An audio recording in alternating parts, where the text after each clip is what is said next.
folks, and welcome to another edition of the Pilot Review Show. I'm Captain Blade, J52. I'm joined this week by my merry cohorts. We have off to my character's immediate left, the RP hologram of the hour, Artie. Hello. And somewhere in the back, trying not to get flea-dipped by the enemies in a TFO, is our resident wolf of Clan Timber. It's not really flea-dipped, but perhaps today is a good day to die. Yep, what he said, folks. But we do have some interesting stuff to get through this week, so let's go ahead and dive into that. Now, the first thing we have is our Federation Planetary Database. This is our Prior's World entry and somewhat of the RP blog. It's more your forte, Artie, so thoughts from you, good sir. So I truly enjoy this because you don't really get to know what the prior worlds really are beforehand. Like, yeah, they're mentioned maybe behind scenes. You might have seen it a little bit in a book somewhere, but now we actually get to see what's like actually on more or less paper about like the government type on the planet, or you know who's in charge during the time of Operation Repose, or you know, even just the size and density and the mass itself, all that jargon. But although it's not much information here, it's definitely a good, you know, planetary staple of, yep, you want to know what the prior worlds are? Boom, here's this little snippet. That's exactly it right there. It also gives you a good idea of where it is located in the whole jumble of the galaxy map. So I find it quite useful for just seeing what it is, put a little bit of all the sciencey math stuff to it on the right with the planetary geography, but I find it quite useful. It kind of gives me a kind of a template if I want to use it for other roleplay worlds. What areas should I fill in? What should I know before, you know, disclosing a new world, that kind of thing. So, yeah. Okay. So, I have to say, I do think it was a nice little entry. Gives a bit of backstory on the planet itself. What about your thoughts, Sir Timber? Honestly, for me, it kind of read like you would have seen in the Star Trek Star Charts book that they put out, where you're able to look at the various star charts. You even had it where you could remove it and have one gigantic panel of all known and alpha, beta, gamma, and delta.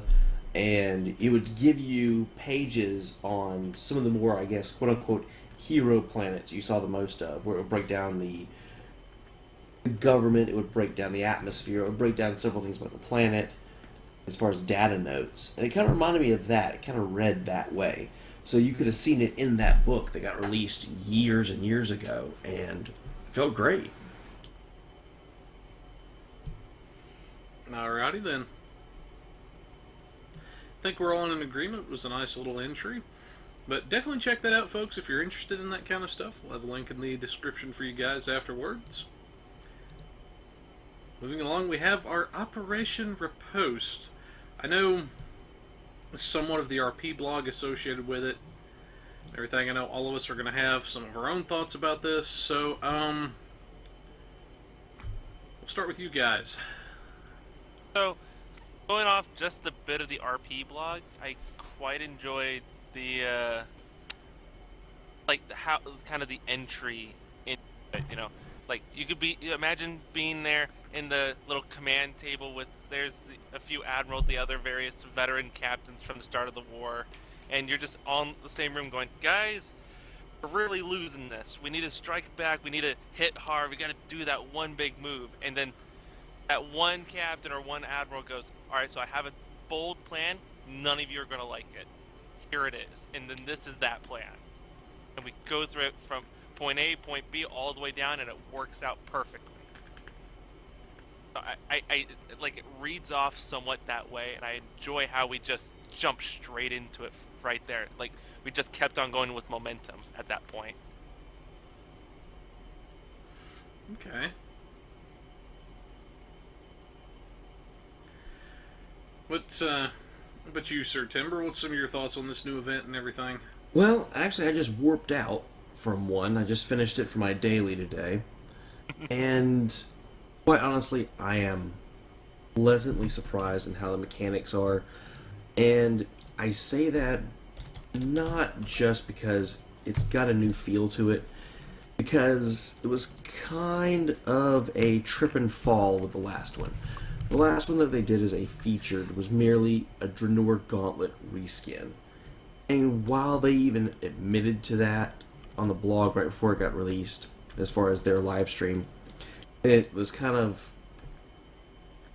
one of those things like, really, we've already done this, we know the mechanics. Within a couple of hours, the newness was gone because it was, well, we already got this kind of deal.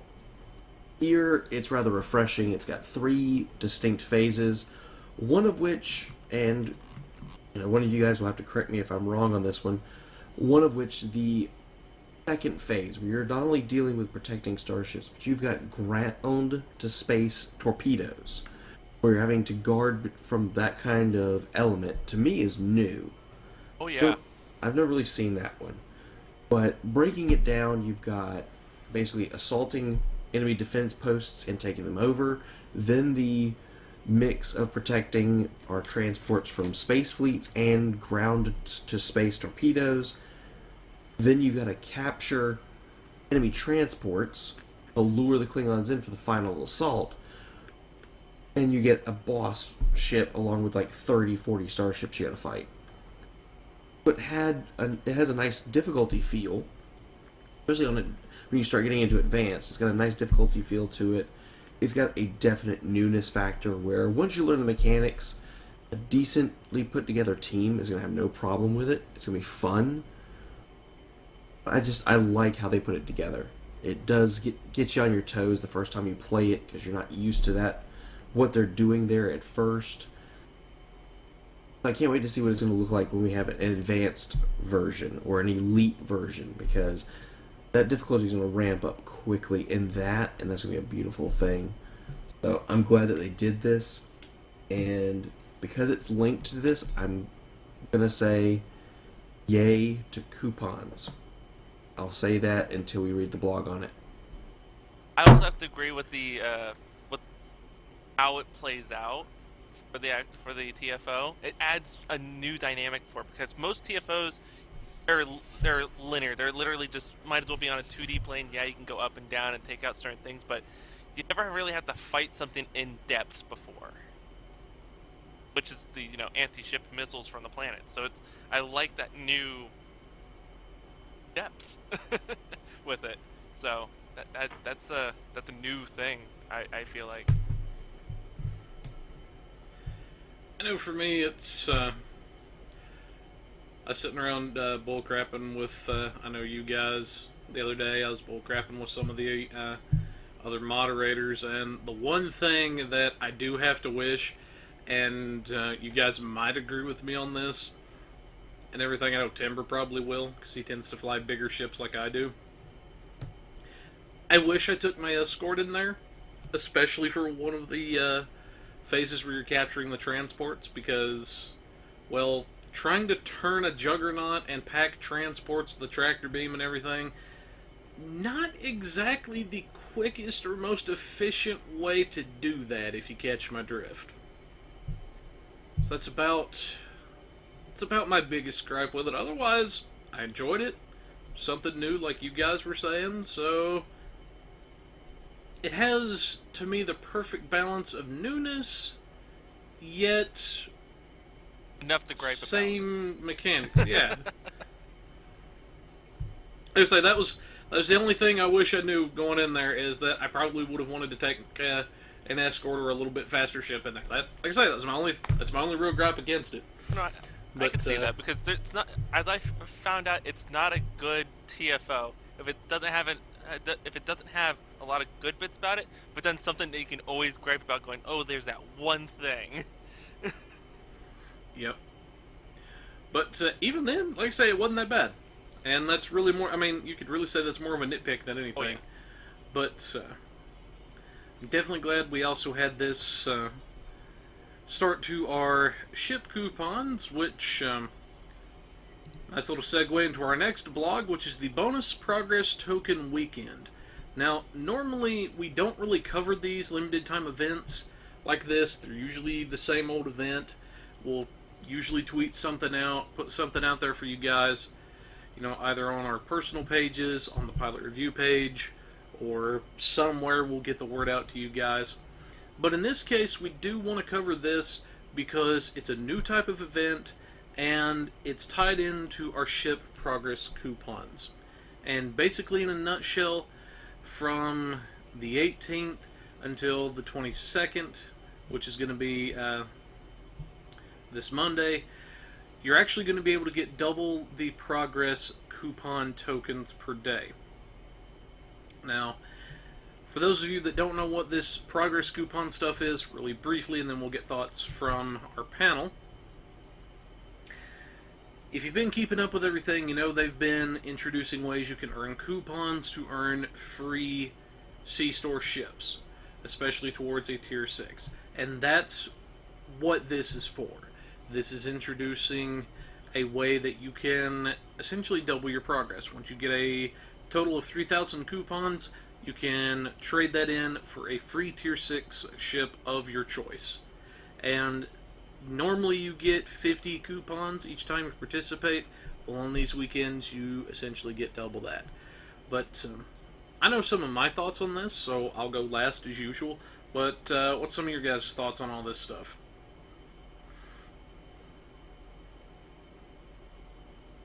That's literally it. It's just like, I could do stuff and get free ships? Neat.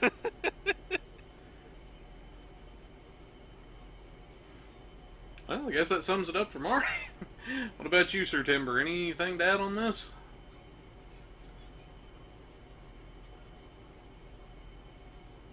Assuming he is present. Yeah, I'm here. Mike was muted. I mean, it's... Yeah, it usually helps if you unmute that. But it's pretty much the same thing. I mean, you're getting coupons. There's potential for double coupon weekends, which kind of sounds like you're going to the grocery store. But it helps out because that's essentially something that's translating to a Zen value. And when you're thinking about that, it's technically free Zen towards a starship, and it takes a while. That's not a bad thing at all. And when you're looking at that, and I've already done this on my account, I went ahead and I got the event package that's in the C-Store. I had a little bit of Zen lying around, and it's that 800 Zen that can get you the 10 event tokens and the ultimate tech upgrade. Well, starting with this event, that package also includes 500 of the ship coupons that you would get from this event.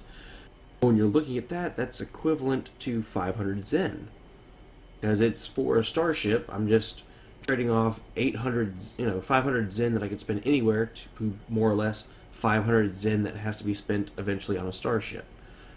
So when you're looking at it from that technical sense, that package is more or less a quote-unquote 300 Zen because you get 500 back in the coupons that you can later spend on a starship, if that makes any kind of sense. So I'm liking that they're doing this. 50 coupons is going to take, at that rate, it's going to take the average player a while to do if they miss out on days. The one big thing I'm hoping, and I don't know if this was ever answered, but I'm hoping they do this, they allow these coupons to roll over to the next year, because there has been talk about the fact that it might not roll over into 2020 if you don't get enough to buy a ship this year. So I'm hoping that's one of the big things that they do, is they allow these coupons to roll over. If someone misses it this year, they can start getting coupons the next year in the next event, and then they can buy their ship. So that's going to be one of the big things I hope they do. I'll have to ask about that one. But I know some of us, I was again discussing this with some of the other moderators the other day, and the thing that I likened it to was essentially it's a buy one, get one free type of deal. If you're doing events, if you're buying the progress things like you were talking about, then it's essentially a buy one, get one free deal, so to speak. If you're spending Zen anyway, on stuff like that, or if you're running events anyway, you're essentially, like I say, you're essentially picking it up for free. And what's not to like about free stuff? So for me, the only thing that does kind of suck for me is owning all the C-Store ships at the moment. So, but I guess I could save this till the next ship that goes in there, and maybe not have to pay for it. I don't know. Just depends on how that's going to work out.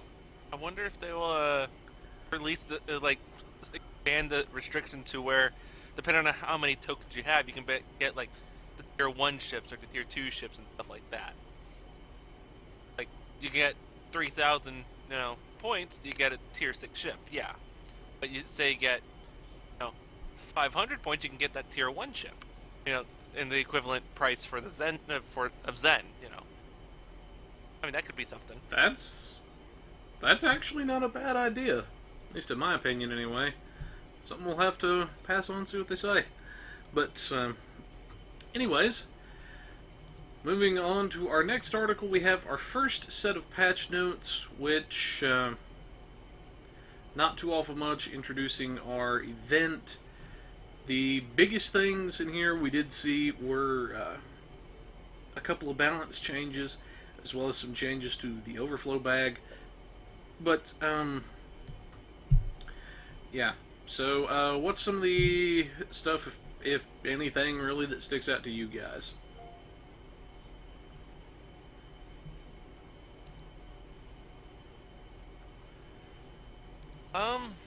My thing is mostly like the overflow bag update. The layout's been updated to match the grid view layout and stuff like that. So a little bit of like quality of life kind of improvements, nothing too strenuous or. Okay. So we're waiting for Timber to get the link, apparently. I didn't have it. I don't have the show notes, but it's okay. Oops. It's alright. I'll blame Artie later. Alright, so with these patch notes, of course we got the event, which I'm loving the console that comes from this event. That's one thing I think we kind of missed when we were talking about it. This elite event satellite with a passive for 14.3% category 1 directed energy damage, and then a minus 25% weapon power cost reduction, with an activatable that it'll suck in at targets that are within 10 kilometers. Then it activates its weapon systems, which are permanent fire-at-will phaser beams.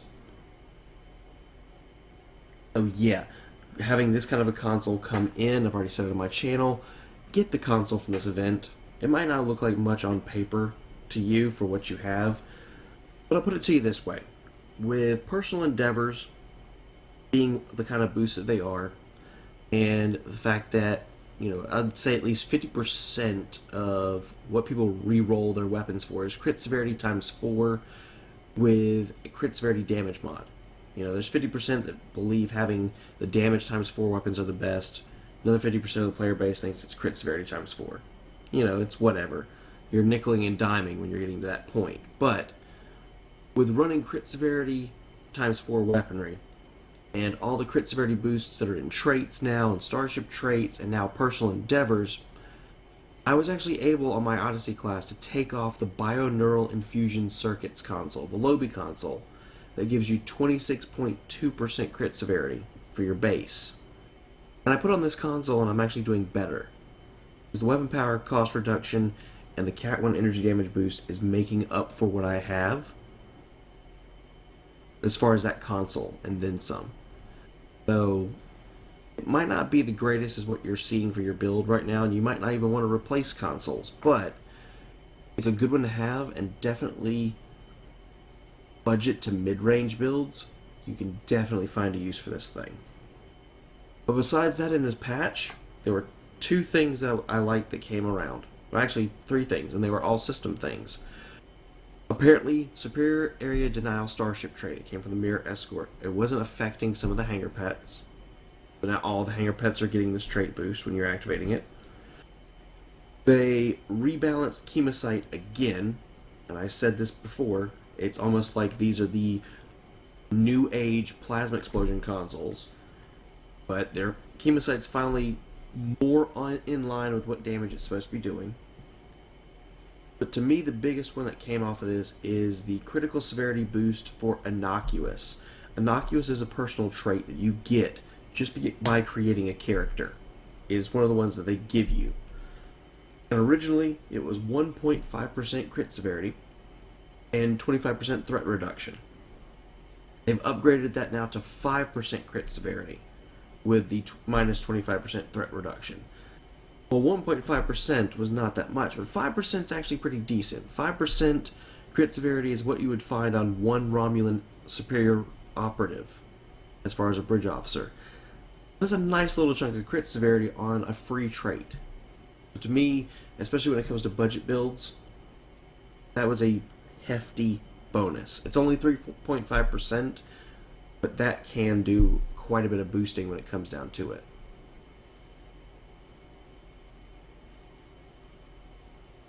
Alrighty. Which, you kind of covered the ones that I was going to do, but like I say, I'm glad that they fixed the chemicide issues. I know there was a lot of people asking me about that in some of our fleets. Some bugs getting reported on the forums as well. So I'm glad to see that it's getting more to where it should be, if that makes sense. I'm definitely glad this console, in your opinion, is worth it, and now I'll have to go get it. But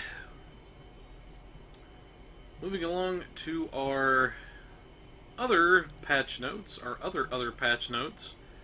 Not really a lot that went on. Basically, they resolved an issue that was causing images for the bonus coupon progress token to not appear in the journal. That's the biggest one in bold.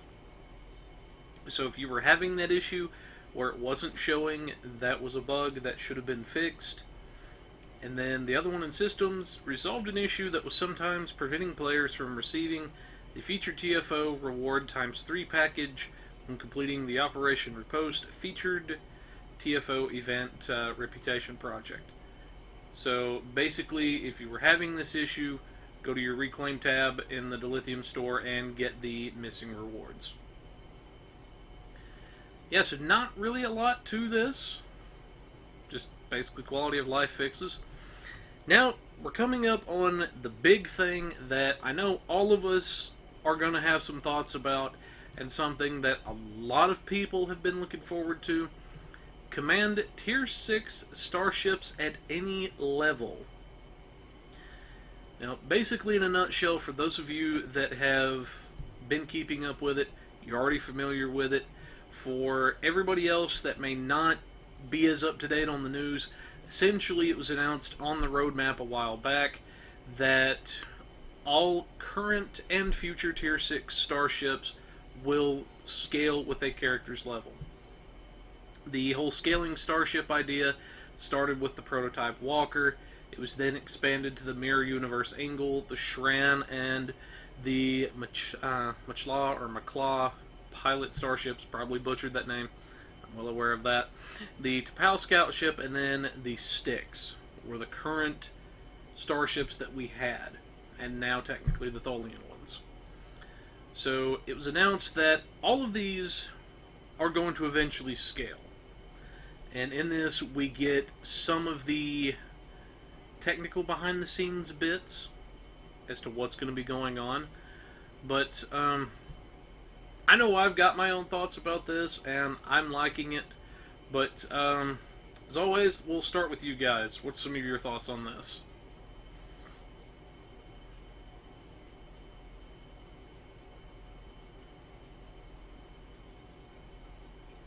That's literally it again. It's just neat because there's not much I could say about it without it. It's already awesome as is. It's just neat. Yeah, pretty much ditto. Well, I know one thing that has been a thing that I don't know if you two saw. I'm assuming you two saw this one, but one of the biggest things that stuck out to me with this was all starting equipment. These quote-unquote standard issue comes pre-equipped on the starships, has been changed into scaling versions of those items usable at any level. So, basically what that means, if you're a Fed, you no longer have to buy the Tier 1 Enterprise just for the levelless phasers. You'll still have that option if you want to use those, but otherwise you won't have to do that now. You'll be able to use the ship, or the ship's equipment that comes with it. So, there's that little bit. Now, I have one little thing that'll probably get a laugh out of you guys. Fodwar Juggernaut, low-level team. See, Artie's already plotting. I was already gonna go with, hey, why don't we just get a bunch of universe classes on a level 10 character? Done. Yeah, exactly. But it's gonna very much make, like, early game, like, a breeze. Silly. It's gonna make it silly, very silly. Yeah. Like, just imagine that opening cutscene when you're going to go save the Azure, SS Azure, and then there's the Styx Dreadnought, or the Universe class, or whatever gigantic ship you have, just showing up. yeah, it's definitely going to be interesting, I can say that. Now, there are a few restrictions I do want to touch base on that are still in effect. They did mention that the faction-based restrictions haven't been changed, so basically, if, for example, the one that they use, if you're a Romulan character, you know, you'll still be able to fly Federation or Klingon ships depending on which faction you've picked, but if you haven't picked a faction yet, you still won't be able to use the ships. So some of the previous restrictions are still in place, but a lot more of the restrictions that were there have since been removed. But I think that's the biggest thing of the evening. They give a couple of tables so you can check out, okay, what kind of stats am I going to have? You can check out when am I going to get certain console slots, certain weapon slots, and it just kind of goes from there. But, yeah. Anyway, that's some of our articles that we have this evening for you guys. And there was some pretty significant stuff to get through. But we'll keep you guys appraised of, I guess, where it goes from here. With some of our coupons and all of this kind of stuff. And hopefully this Tier 6 stuff starts coming into play pretty soon. But moving along to the budget build for the evening, we actually, in light of this new Tier 6 announcement, we wanted to take a look at some of the more common ships that people pick up for some of the traits. We wanted to, I guess, kind of redo some of the ships we haven't touched base on in a while as a result. And one of the ones we're looking at this evening is our Fleet Arbiter. Now, a lot of people like to pick up the Arbiter from the C-Store due to its emergency weapon cycle trait, and with some of the changes recently, the Ablative Systems console, which is a very, very great survival console, has actually been changed to be able to use, or be used on any starship. So, I've actually seen a lot more Arbiters floating around lately because of that. And we figured, what the heck. Now for this evening, we're going with a mid-range build. For those of you that aren't familiar with our mid-range setup, because we don't do it that often, our mid-range rules, we assume 30 million EC maximum spending limit and enough dilithium to take a single item to epic quality. Now for this particular version of the ship, you've got, of course, your 5-3 layout as far as your weapons goes. Now, in the front of the ship, we have our Quantum Phase Beam Array, so we're going with phasers in this instance.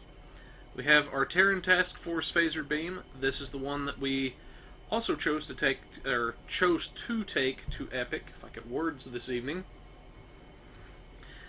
And then we also have our Terran Task Force Torpedo.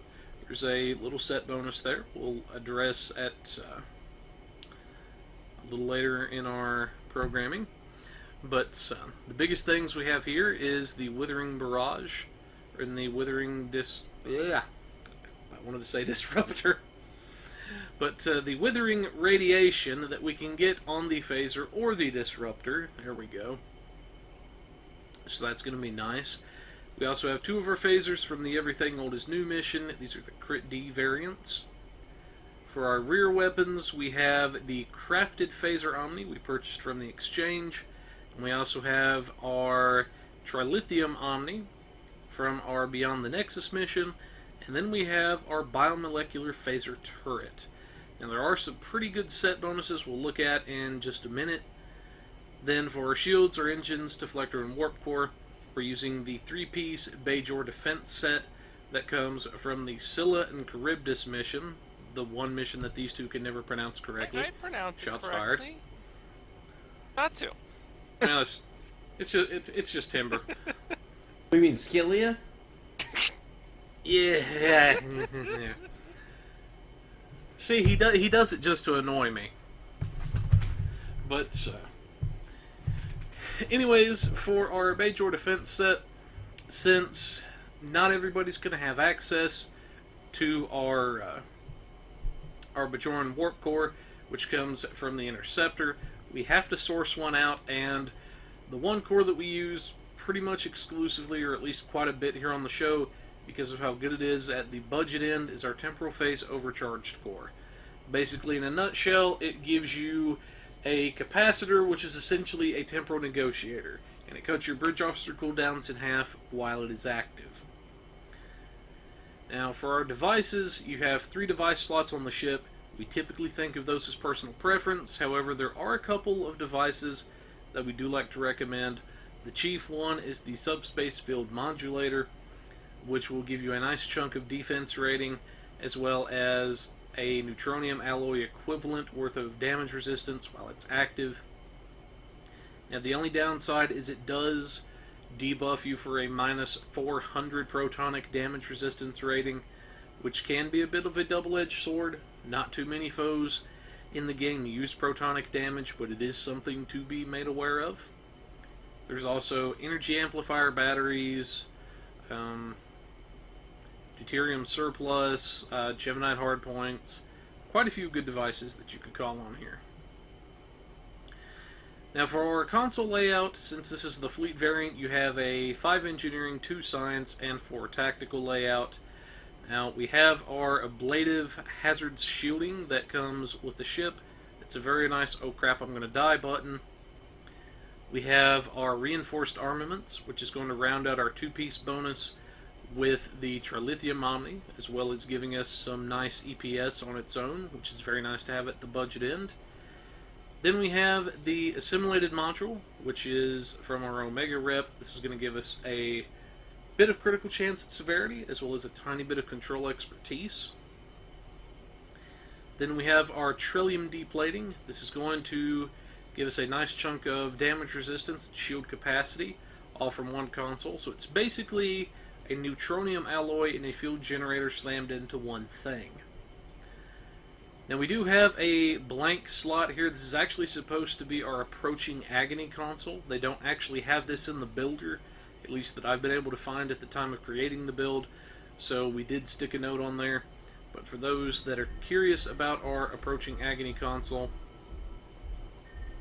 basically in a nutshell, it's going to give a nice little bit of phaser damage, as well as a bit of critical chance, and then it's also going to give the AoE Agony debuffed foes, which they're going to take a bit of phaser damage every half second.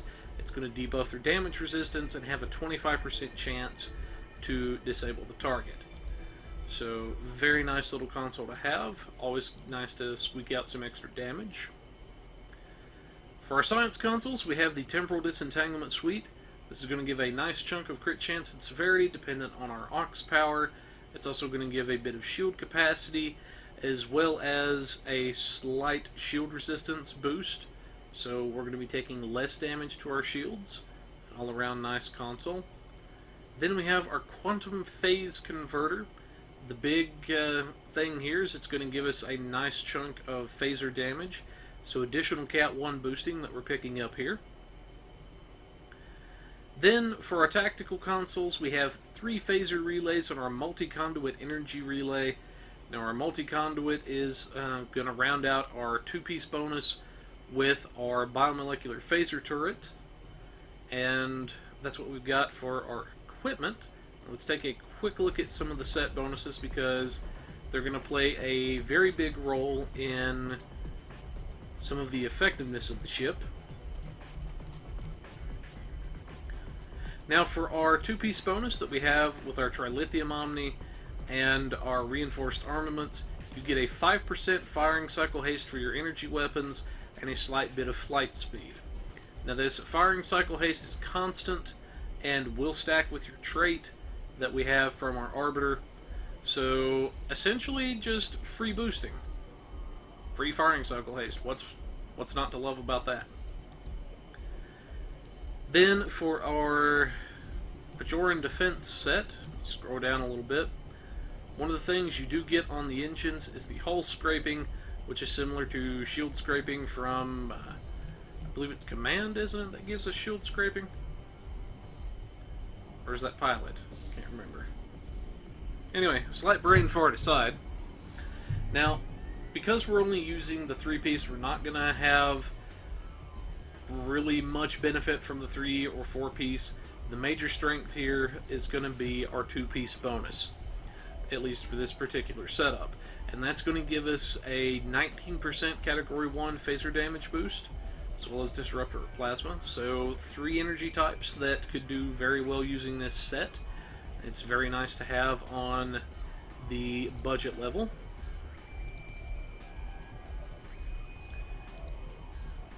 The next thing we have is our biomolecular turret as well as our multi-conduit. Now, the real strength here is going to be the 2-piece bonus, which is going to give you a Category 2 bonus to Phaser, Disruptor, Plasma, or Tetrion damage, and it's going to increase the chance for the biomolecular incubation debuff to be applied. Now, 7.5% you might not be thinking is a lot, but this is a Category 2 bonus. And whatever a Category 2 bonus is in effect, if it says, in this case, 7.5%, it is a true 7.5% bonus. Whereas Category 1 typically only buffs your base damage. It's still worth having, but it's not going to give you as much overall stat as a Cat 2 bonus will. Then for our Quantum Phase, we do have access to the 2-piece, but we'll mention this here. The 2-piece bonus, it's not the most potent thing out there. It's going to give a bit of accuracy rating, and it's also going to double the potency of the shield drain from the beam and also the heal. So it's a fairly nice little set bonus, but not too terribly much to write home about. Then for our 2-piece bonus with our Terran items, which is our Terran beam and our torpedo, basically you're getting a 13.3% projectile weapon damage boost. So a Cat 1 projectile weapon boost, which is going to let you cheese a bit more damage out of your torp. What's really not to like about this? Pretty much self-explanatory, I think. But moving along, as far as our skill set goes, it's pretty much our standard build that we recommend here on Pilot Review. A nice little jack of all trades. Now, I'm not going to go into great details as to why we picked each of the points that we did and put them where we did. We'll have a technical video for anybody that wants to see that and everything. But for those people that want to just copy a build and go, this is personally what we found pretty decent success with and generally recommend to people. See our lieutenant level skills, lieutenant commander, commander rank skills, captain, and finally our admiral skills. As far as specializations, we wanted to go with a bit more knockdown power, so we went with intelligence and strategist for this. There's some nice damage boosting abilities in both areas that you can pick up. For our traits on the ship, this is kind of where we spent most of our EC in this case, that we did spend. And we actually didn't spend as much as I thought we were going to. Now for our personal space traits, we have our beam training for free beam damage, beam barrage from our R&D crafting schools. We always like to assume you've leveled at least one crafting school, and in this case we've chosen beams. We have elusive for free defensive value, that's going to make your ship harder to hit. We have grace under fire, which is the career specific trait to engineers, and that's because the builder defaults to engineers. If you're not an engineer but you want to use the build, then swap out Grace Under Fire for your own career-specific trait, and you're good to go. Then for one of our money traits, we have Repair Cruise, which is going to give a nice little hull resistance and regeneration boost while you're in combat that can stack up a little bit. So, nice little trait that we can pick up. Fleet Coordinator for free damage based on how many people are in the party, 2% minimum up to a 10% maximum. Point Blank Shot, which is going to increase your energy damage the closer you are to a target, and this is a Cat 2 bonus up to a certain maximum. Then we have Innocuous, since it's been boosted a bit. It's going to reduce our threat generation by 25%, as well as giving us a bit of crit severity to boot. Then rounding out our personal space traits, we have the Redirected Armor Plating, which is going to give some damage resistance temporarily when we're struck from the sides or behind on the ship. For our starship traits, this is one that we were able to squeak out 4 traits in this instance. And we have our Emergency Weapon Cycle, which actually comes from the Arbiter itself. It comes from the C-Store version, which we are assuming you've already leveled and purchased the fleet version of. This is essentially going to cut your weapon power cost in half for the duration, as well as giving a nice firing cycle haste boost, which will stack with other similar effects and other similar weapon power cost reductions, such as our Operation Riposte console. So a little bit of cheese and a tip there we can give you guys. We have our Best Defense, also from the House Peg mission. This is going to give a hull healing buff along with the normal effects of our attack patterns. We have Unconventional Tactics as a way of squeaking out a little bit of extra damage whenever we activate our Brace for Impact. And then finally, since this is a Federation starship, we have our Honored Dead, which is going to be a nice defensive trait that we can pick up.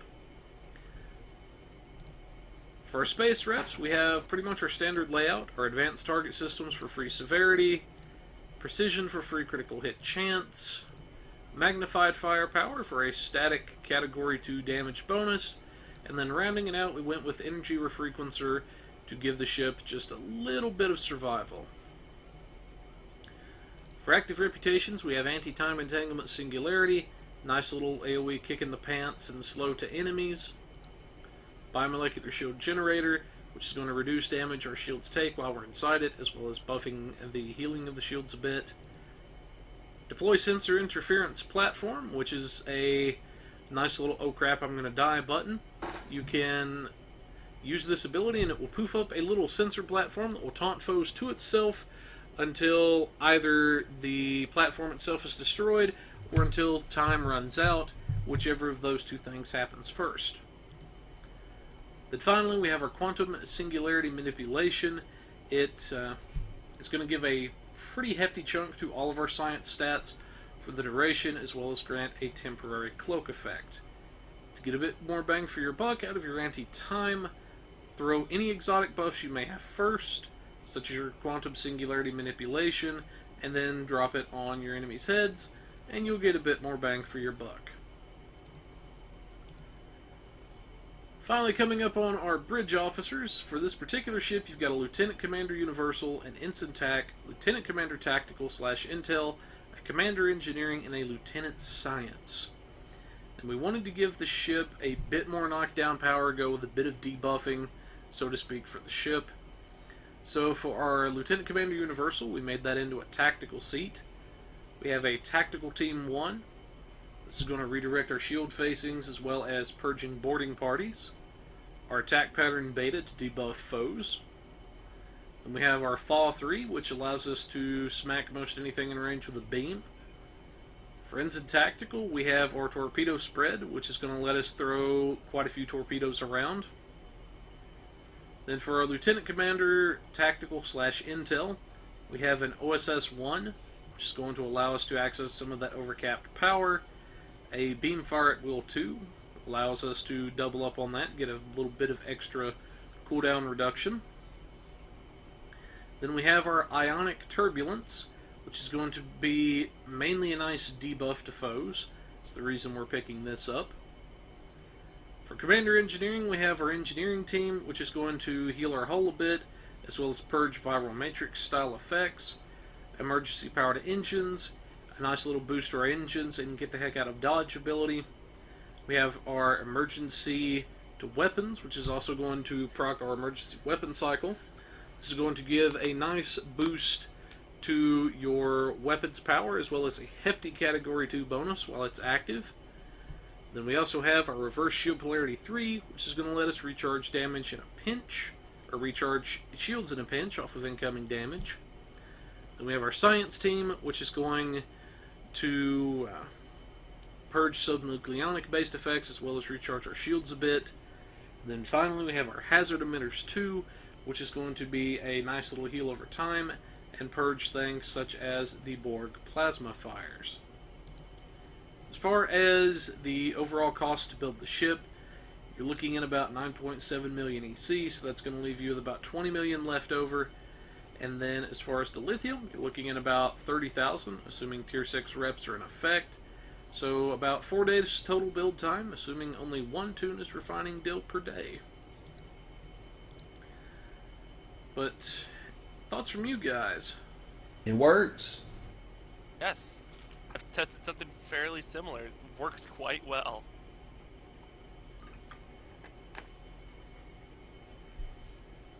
Alrighty then. But that's what we've got as far as our budget build and everything for this evening. Hope you guys have enjoyed that. And that's pretty much what we've got for a show this evening as well. Not too awful much going on as far as super huge stuff, but what we did have was fairly significant. But on our way out the door, a shout out to our good friends over at the Temporal Armada. Very cool bunch of people. Be sure to check out their program as well. Also a shout out to our other good friends, the Kurtang Pirate Radio. The party is there. And they always have a good selection of music playing and everything, so really never know what you're going to get with those guys. But as always, if you have any requests for the Budget Builds Corner, feel free to let us know. And everything, we do take requests. Just let us know, hey, this is the budget type we've got to work with. This is the ship I'm wanting to do. I want to be a space wizard, or I want to be a pure damage dealer, or I want to be a tank. Whatever it is, we'll hook you up with a build. If you feel that your gear and your setup and everything are in order, but it's your piloting that needs a little bit of work, feel free to get a brief little video clip of your piloting to us. We'll offer you some tips and tricks on how to improve, and perhaps even run a few things in-game with you if need be as well. If you have any requests for the RP Corner, feel free to let Artie know. He does take requests, and he may just talk about your topic on air. Lastly, if you have any bugs, feel free to let us know. We do pass those reports straight on to the developers. We make sure the proper people see them. They don't like bugs any more than you or I do, and they want to see stuff get fixed as quickly as possible. But unless people tell them there's something wrong, they may not know about it. So that's where you guys and the rest of us come in. But like I said, we hope you guys have enjoyed our show this week and everything. Like I say, not too awful much going on, but what was going on is fairly significant. We'll try to get some answers as far as to the questions of, do the coupons roll over, and some of the stuff we mentioned here on the show. And we'll try to keep you guys appraised on any other developments, as always. For now, folks, this is the Pilot Review Show, reminding you to have your triples spayed or neutered. Goodbye, everybody. See ya.